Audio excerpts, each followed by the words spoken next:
Hello everyone, welcome to my new recipe. আজকে আপনাদের সাথে শেয়ার করব দেশি মুরগির পাতলা ঝোল, একদম কম মশলা দিয়ে রান্না করা। তো প্রথমে চুলায় একটা প্যান বসিয়ে প্যানটা গরম হয়ে যাওয়ার পর দিয়ে দিচ্ছি সরিষার তেল। এখানে মেজারমেন্ট কাপের হাফ কাপ পরিমাণ সরিষার তেল আছে।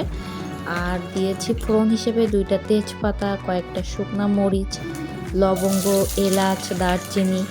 তারপর দিয়ে দিচ্ছি পেঁয়াজ কুচি, আছে এখানে হাফ কাপ পরিমাণ। পেঁয়াজটা একটু ভাজা ভাজা হয়ে যাওয়ার পর দিয়ে দিচ্ছি আদা রসুন বাটা, দিয়ে দিচ্ছি ধনিয়ার গুঁড়া 1 চা চামচ পরিমাণ, শুকনো মরিচের গুঁড়া দিয়ে দিচ্ছি 1.5 চা চামচ পরিমাণ, আর দিয়ে দিচ্ছি জিরা মরিচ বাটা 1.5 চা চামচ পরিমাণ, দিয়ে দিচ্ছি লবণ 1 চা চামচ পরিমাণ, হলুদ হাফ চা চামচ পরিমাণ, আর একটা নাগা মরিচ এভাবে কেচি দিয়ে ছোট ছোট করে কেটে দিচ্ছি। এবার সব মশলাগুলো একসাথে ভালোভাবে কষিয়ে নিতে হবে। মশলাটা কষানো হয়ে গেছে, তারপরে মাংসের টুকরাগুলো একে একে দিয়ে দিচ্ছি।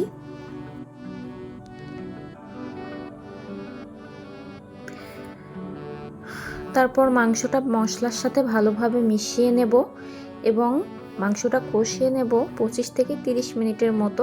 আমি এখানে হাফ চা চামচ পরিমাণ লেবুর রস দিয়ে নিচ্ছি।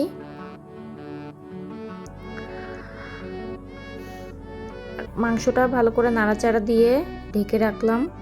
মাঝে মাঝে দেখতে হবে, যতক্ষণ না দেখবো মাংসের ভিতর থেকে পানি ছেড়ে দিয়েছে, তো ওই পানিটা দিয়েই আস্তে আস্তে করে মাংসটা কষিয়ে নিতে হবে। মাঝে মাঝে ভাবে ঢাকনা খুলে খুলে দেখে একটু নেড়ে চেড়ে দিতে হবে নিচের দিকে, যাতে লেগে না যায়।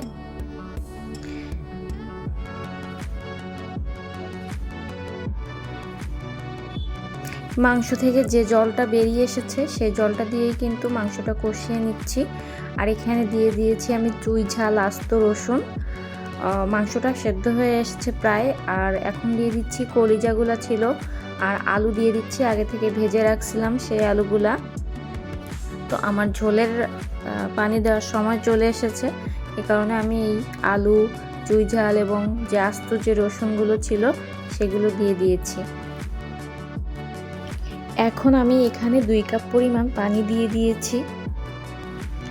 তারপর আবারও ঢেকে রান্না করব মাংসটা যতক্ষণ না পর্যন্ত পুরোপুরি সেদ্ধ হয়ে যায়।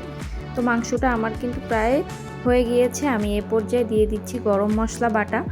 গরম মশলা বাটা দেওয়ার পর আরও 5 মিনিট রান্না করতে হবে।